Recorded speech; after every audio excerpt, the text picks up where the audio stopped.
സംഗീത രംഗത്ത് സമാനതകളില്ലാത്ത വഴിത്തിരിവുണ്ടായ പതിറ്റാണ്ടാണ് 1990-കൾ. വടക്കേ ഇന്ത്യയിലും തെക്കേ ഇന്ത്യയിലും അതുവരെ നിലനിന്നിരുന്ന സംഗീത സമ്പ്രദായങ്ങളെ ഈ കാലഘട്ടം മാറ്റിമറിച്ചു. ചലച്ചിത്ര ഗാനശാഖയ്ക്ക് സമാന്തരമായി വിവിധോന്മുഖ സംഗീത ശാഖകൾ ശക്തി പ്രാപിച്ച ദശകമായിരുന്നു 90-കൾ. മാത്രമല്ല 90-കളുടെ സംഗീത പാരമ്പര്യത്തിന്റെ തുടർച്ചയായി ഇന്ത്യൻ സംഗീതരംഗം പിന്നീട് ദേശീയമായും പ്രാദേശികമായും മാറിമറിയുകയും ചെയ്തു. 80-കളുടെ അവസാനം വരെ ഇന്ത്യൻ സംഗീതത്തിൽ ചലച്ചിത്ര ഗാനശാഖയ്ക്ക് ബദലായി ഗസലുകൾ മാത്രമായിരുന്നു ജനപ്രിയമായി നിലനിന്നിരുന്നത്. തലത്ത് അസീസ്, ജഗ്ജിത് സിംഗ്, ഗുലാം അലി, മെഹ്ദി ഹസൻ, പങ്കജ് ഉദാസ് തുടങ്ങിയവരുടെ ഗസലുകൾ വലിയൊരളവിൽ ഗാനാസ്വാദകരെ സ്വാധീനിച്ചിരുന്നു. ചലച്ചിത്ര പിന്നണി ഗായകർക്ക് തുല്യമായ പ്രതിച്ഛായ ഗസൽ സംഗീതജ്ഞർക്കും വന്നു ചേർന്നു. ചലച്ചിത്ര ഗാന ഗസൽ ആരാധകർക്ക് പുറമെ കുറച്ചുകൂടി ഉയർന്ന പണ്ഡിത സദസ്സുകളിലാകട്ടെ പരമ്പരാഗത ഹിന്ദുസ്ഥാനി, കർണാട്ടിക് സംഗീതങ്ങൾ പതിറ്റാണ്ടുകളായി നിലനിന്നു പോന്നു. എന്നാൽ 90-കളിൽ India Today group Music Today Living Media music company എന്ന പേരിൽ കാസറ്റ് കമ്പനി രൂപീകരിച്ചതോടെ പണ്ഡിത സദസ്സുകളിൽ മാത്രമായി ഒതുങ്ങിക്കൂടിയ ഇന്ത്യൻ ക്ലാസിക്കൽ സംഗീതം സാധാരണക്കാർക്ക് കൂടി പ്രാപ്യമായി. കർണാട്ടിക് ക്ലാസിക്കൽ, ഹിന്ദുസ്ഥാനി ക്ലാസിക്കൽ, സൂഫി സംഗീതം, ഇൻസ്ട്രുമെന്റൽ, ഭജൻസ് തുടങ്ങി ഇന്ത്യയിലെ വൈവിധ്യം നിറഞ്ഞ പരമ്പരാഗത സംഗീതമാണ് പ്രധാനമായും മ്യൂസിക് ടുഡേ പുറത്തിറക്കിയത്. പണ്ഡിറ്റ് രവിശങ്കറിന്റെ സിത്താർ, പണ്ഡിറ്റ് ജസ്രാജ്, പണ്ഡിറ്റ് ഭീംസെൻ ജോഷി, പണ്ഡിറ്റ് റഷീദ് ഖാൻ തുടങ്ങിയവരുടെ ഹിന്ദുസ്ഥാനി കച്ചേരികൾ, പണ്ഡിറ്റ് ഹരിപ്രസാദ് ചൗരസിയയുടെ പുല്ലാങ്കുഴൽ, പണ്ഡിറ്റ് ബിസ്മില്ല ഖാന്റെ ഷെഹ്നായി, പണ്ഡിറ്റ് അല്ലാരഖ, പണ്ഡിറ്റ് സക്കീർ ഹുസൈൻ എന്നിവരുടെ തബല, പണ്ഡിറ്റ് ശിവകുമാർ ശർമ്മയുടെ സന്തൂർ. അങ്ങനെ മ്യൂസിക് ടുഡേ ഇന്ത്യൻ ക്ലാസിക്കൽ സംഗീത ശാഖയിലെ അതികായന്മാരുടെ വൈവിധ്യം നിറഞ്ഞ സംഗീതം കുറഞ്ഞ നിരക്കിൽ സാധാരണക്കാരിലേക്ക് എത്തിച്ചു. ഇപ്പറഞ്ഞവ മാത്രമല്ല ഇന്ത്യൻ സംഗീത ഭാവുകത്വത്തിന് മാറ്റം വരുത്തിയത്. കൃത്യമായി പറഞ്ഞാൽ 1987-ൽ പാകിസ്ഥാനി ഗായകൻ ഹസൻ ജഹാംഗീറിന്റെ ഹവാ ഹവാ എന്ന ഗാനത്തോടെയാണ് ഇന്ത്യൻ ചലച്ചിത്രേതര ഗാനരംഗത്ത് മാറ്റത്തിന് തുടക്കമാകുന്നത്. ഇന്ത്യയിലും പാകിസ്ഥാനിലും മാത്രമല്ല യൂറോപ്പും കടന്ന് ആഫ്രിക്കൻ രാജ്യങ്ങളിൽ വരെ ഹവാ ഹവാ എന്ന ഹസൻ ജഹാംഗീറിന്റെ ഗാനം അലയടിച്ചു. ഹസൻ ജഹാംഗീറിന്റെ ആൽബത്തിന്റെ വിജയം ചലച്ചിത്ര ഗാനശാഖയ്ക്ക് ബദലായി ജനപ്രിയ ഗാനങ്ങൾ സൃഷ്ടിക്കാനാകും എന്ന അവസ്ഥ സംജാതമാക്കി. ഇതോടെ ഇൻഡി പോപ്പ് എന്ന പേരിൽ പുതിയൊരു സംഗീത ശാഖ പിറവിയെടുത്തു. ഇന്ത്യൻ സംഗീത ലോകത്തിന് അന്യമായിരുന്ന rap, reggae, hip hop, bhangra mix തുടങ്ങിയവ ചേർന്നതായിരുന്നു ഇൻഡി പോപ്പ്. ഇൻഡി പോപ്പ് തരംഗത്തിന് ആക്കം കൂട്ടിയത് സംഗീതത്തിന് മാത്രമായുള്ള MTV, വി ചാനൽ എന്നീ ചാനലുകളാണ്. ദൂരദർശനിൽ ചിത്രഹാർ മാത്രം കണ്ട് ശീലിച്ച പ്രേക്ഷകർക്ക് MTVയും വി ചാനലും ഇൻഡി പോപ്പിലൂടെ പുത്തൻ കാഴ്ചയും അനുഭൂതിയും സമ്മാനിച്ചു. ഇൻഡി പോപ്പുമായി 90-കളിൽ ആദ്യമായി രംഗത്ത് വന്നത് ബാബ സൈഗാൾ എന്ന പേരിൽ അറിയപ്പെട്ട ലക്നൗ സ്വദേശി ഹർജിത് സിംഗ് ആണ്. MTVയും വി ചാനലും ബാബ സൈഗാളിന്റെ ദിൽരുബ, ആലിബാബ, ഡണ്ടാ പാനി എന്നീ ആൽബങ്ങൾ തുടർച്ചയായി സംപ്രേഷണം ചെയ്തു. ഇതോടെ ബാബ സൈഗാളിന്റെ കോടിക്കണക്കിന് കാസറ്റുകൾ വിറ്റഴിഞ്ഞു.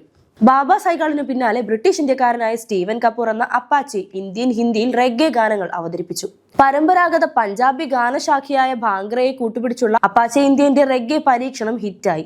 1992-93 വർഷങ്ങളിൽ ചോക്തിയർ, ഡോൺ രാജ എന്നീ 2 ആൽബങ്ങൾ സൂപ്പർ ഹിറ്റുകളായി. അപ്പാച്ചെ ഇന്ത്യന് പിന്നാലെ നെയ്റോബിയിൽ താമസമാക്കിയ സിഖ് മതസ്ഥനായ സുഖ്ബീറിന്റെ ന്യൂ സ്റ്റൈൽ, പഞ്ചാബി മുണ്ടെ എന്നീ ആൽബങ്ങൾ 1992-ൽ പുറത്തിറങ്ങി. ഭാംഗ്രയും വെസ്റ്റേൺ മ്യൂസിക്കും കൂടി കലർന്ന സുഖ്ബീറിന്റെ ഗാനങ്ങളും ചടുല നൃത്തങ്ങളും ഇന്ത്യൻ യുവാക്കളിൽ സൃഷ്ടിച്ച ആവേശം ചെറുതല്ല. 1995-ൽ അലഹബാദ് സ്വദേശിനി അലീഷ ചിനോയിയുടെ മെയ്ഡ് ഇൻ ഇന്ത്യ എന്ന ആൽബത്തോടെ ഇന്ത്യ പോപ്പ് രംഗം അതിന്റെ പാരമ്യത്തിലെത്തി. ബാംഗ്ലൂർ സ്വദേശി മഖ്ദൂദ് മെഹ്മൂദ് അലി എന്ന ലക്കി അലിയുടെ സോച്ച് എന്ന ആൽബവും ഡൽഹി സ്വദേശികളായ നകുൽ കപൂർ, പലാഷ് സെൻ എന്നിവരുടെ ആൽബങ്ങളും ഹിറ്റ് ചാർട്ടുകളിൽ ഇടം പിടിച്ചു. നകുൽ കപൂറിന്റെ ഹോ ഗയി മേ എന്ന ഗാനവും പലാഷ് സെന്നിന്റെ യൂഫോറിയ എന്ന ബാൻഡും MTV, വി ചാനലുകൾ നിരന്തരം പ്രക്ഷേപണം ചെയ്തു. 90-കളിൽ ഹിന്ദി ചലച്ചിത്ര രംഗം ദാവൂദ് ഇബ്രാഹിമിന്റെ ഡി കമ്പനിയുടെ പിടിയിലായി. ഡി കമ്പനിയുടെ തീരുമാനങ്ങൾ ബോളിവുഡിന്റെ എല്ലാ മേഖലയിലും അടിച്ചേൽപ്പിക്കപ്പെട്ടു.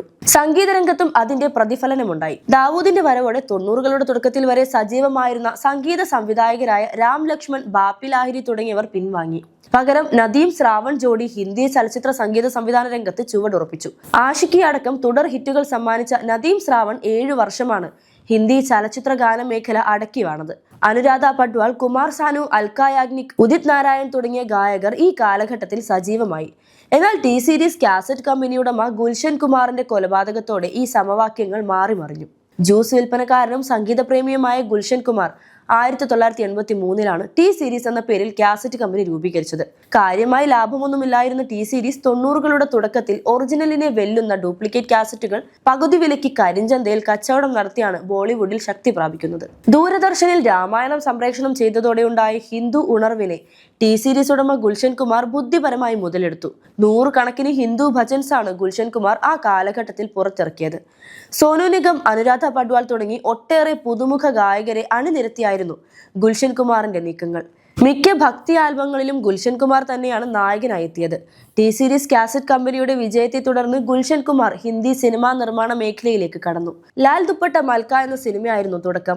1990-ൽ മഹേഷ് ഭട്ട് സംവിധാനം ചെയ്ത ആഷിഖ് എന്ന ചിത്രത്തിന്റെ വിജയം ഗുൽഷൻ കുമാറിനെ ബോളിവുഡിലെ അനിഷേധ്യ നിർമ്മാതാവാക്കി മാറ്റി. 1991-ൽ ടി സീരീസിന്റെ വിറ്റുവരവ് 200 കോടി കവിഞ്ഞു. ഇന്ത്യ പോപ്പും നദീം ശ്രാവണും കുമാർ സാനുവും അനുരാധ പട്വാളുമൊക്കെ സമ്മാനിച്ച പുതിയ ഗാനാസ്വാദന പരിസരം തെക്കേ ഇന്ത്യൻ സിനിമാ രംഗത്തും മാറ്റത്തിന് വഴിവെച്ചു. MTVയുടെയും വി ചാനലിന്റെയും കടന്നുകയറ്റവും അതുണ്ടാക്കിയ പുതിയ ഭാവുകത്വവും തെക്കേ ഇന്ത്യൻ ഗാനാസ്വാദകരിൽ പുതുമയെ ഉൾക്കൊള്ളാൻ തക്കവിധമുള്ള മാനസികാവസ്ഥ രൂപപ്പെടുത്തി.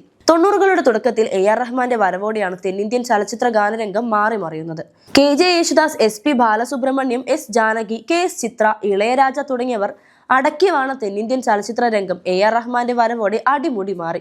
തമിഴ് എന്ന പ്രാദേശിക ഭാഷയിലേക്ക് റാപ്പും പോപ്പും അടക്കമുള്ള പാശ്ചാത്യ ജനപ്രിയ സംഗീതത്തെ സമന്വയിപ്പിച്ചുകൊണ്ടാണ് റഹ്മാൻ തെന്നിന്ത്യയിൽ ചുവടുറപ്പിച്ചത്.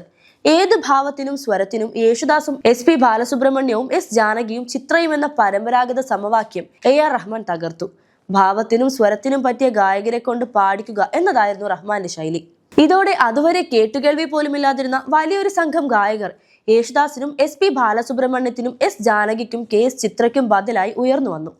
ഷാഹുൽ ഹമീദ്, മിൻമിനി, സുരേഷ് പീറ്റേഴ്സ്, സ്വർണലത, അന്തരനന്ദി, ബെന്നി ദയാൽ, നരേഷ് അയ്യർ, തൻവിഷ തുടങ്ങിയവർ ഇവരിൽ ചിലർ മാത്രം. ഗായകർക്ക് ഗാനത്തിലുള്ള അപ്രമാദിത്വം സമ്പൂർണമായി ഇല്ലാതാവുകയും സംഗീത സംവിധായകൻ ഗാനത്തിൽ ഏകാധിപതിയാകുകയും ചെയ്യുന്ന കാഴ്ചയാണ് റഹ്മാൻ യുഗത്തിൽ കാണാനാവുക. സംഗീത സംവിധാനത്തോടൊപ്പം പാട്ടുകൾ പാടാനും റഹ്മാൻ തയ്യാറായി. പുതുമുഖ ഗായകരെ അവതരിപ്പിച്ചപ്പോഴും യേശുദാസിനെയും SP ബാലസുബ്രഹ്മണ്യത്തെയും ചിത്രയെയും പൂർണ്ണമായി ഒഴിവാക്കാൻ റഹ്മാൻ തയ്യാറായിരുന്നില്ല.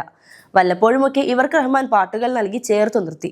പാട്ട് ആര് പാടി എന്നതല്ല, റഹ്മാനാണോ സംഗീത സംവിധാനം എന്ന നിലയിലേക്ക് സംഗീതാസ്വാദകരെ ചിന്തിപ്പിക്കാൻ റഹ്മാന് കഴിഞ്ഞു. ഇളയരാജയുടെ അപ്രമാദിത്വവും റഹ്മാന്റെ കടന്നുവരവോടെ ഏതാണ്ട് അവസാനിച്ചു. 90കളുടെ മധ്യത്തിൽ ശങ്കർ, KT കുഞ്ഞുമോൻ കൂട്ടുകെട്ടിൽ സൂപ്പർ ഹിറ്റ് സിനിമകൾ പിറന്നതോടെയാണ് റഹ്മാൻ യുഗം പരകോടിയിലെത്തുന്നത്. ജെന്റിൽമാൻ, കാതലൻ, മുതൽവൻ, ഇന്ത്യൻ തുടങ്ങിയ സിനിമകളിലൂടെ റഹ്മാൻ തരംഗം തെന്നിന്ത്യയിലാകെ അലയടിച്ചു. തുടർന്ന് റഹ്മാൻ തെന്നിന്ത്യ വിട്ട് ഹിന്ദി ചലച്ചിത്ര രംഗത്ത് ചുവടുറപ്പിച്ചു. 1995-ൽ രാം ഗോപാൽ വർമ്മ സംവിധാനം ചെയ്ത രംഗീലയായിരുന്നു റഹ്മാന്റെ ആദ്യ ഹിന്ദി ചിത്രം. രംഗീലയിലെ ഗാനങ്ങൾ ഇന്ത്യയിലാകെ തരംഗമായി മാറി. തുടർന്ന് റഹ്മാൻ ഹിറ്റുകളുടെ പരമ്പര തന്നെ ഹിന്ദി ചലച്ചിത്ര രംഗത്ത് സൃഷ്ടിച്ചു. 1997-ൽ പുറത്തിറങ്ങിയ വന്ദേ മാതരം എന്ന റഹ്മാന്റെ ആൽബത്തിലെ മാ തുझे സലാം എന്ന ഗാനം ഇന്ത്യയെ ഇളക്കിമറിച്ചു. വന്ദേ മാതരത്തിന്റെ കോടിക്കണക്കിന് കാസറ്റുകൾ ലോകമാകെ വിറ്റഴിഞ്ഞു. ഇന്ത്യൻ ചലച്ചിത്ര ഗാനരംഗത്തെ അക്ഷരാർത്ഥത്തിൽ രാജ്യാന്തര സംഗീതമാക്കുകയാണ് റഹ്മാൻ ചെയ്തത്. ഇന്ത്യയിൽ ആദ്യമായി ഓസ്കാർ അവാർഡ് നേടിയ സംഗീതജ്ഞനായി റഹ്മാൻ മാറി. 2009-ൽ റിലീസായ സ്ലംഡോഗ് മില്യണയർ എന്ന ചിത്രത്തിലൂടെയാണ് റഹ്മാന് ലോക സംഗീതത്തിന്റെ പരമോന്നത ബഹുമതിയായ ഓസ്കാർ പുരസ്കാരം ലഭിക്കുന്നത്. 90കളിൽ ചലച്ചിത്ര ഗാനരംഗത്തും ചലച്ചിത്രേതര ഗാനശാഖകൾക്കും ഉണ്ടായ കുതിപ്പ് 2000-ന്റെ മധ്യത്തോടെ ക്രമേണ കുറഞ്ഞു വന്നു. സാങ്കേതിക വിദ്യയുടെ കടന്നുകയറ്റമായിരുന്നു കാരണം. കാസറ്റുകൾ പൂർണ്ണമായും വിപണിയിൽ നിന്നും പിൻവാങ്ങി. അതോടെ സിനിമയ്ക്ക് സമാന്തരമായി നിലനിന്ന സംഗീത വിപണി ഏറെക്കുറെ അപ്രസക്തമായി. ഇതോടൊപ്പം സിനിമയിൽ ഗാനങ്ങൾ അനിവാര്യമല്ല എന്ന കാഴ്ചപ്പാടും ചലച്ചിത്ര ഗാനങ്ങളുടെ പ്രസക്തി ഒരു അളവ് വരെ കുറച്ചു.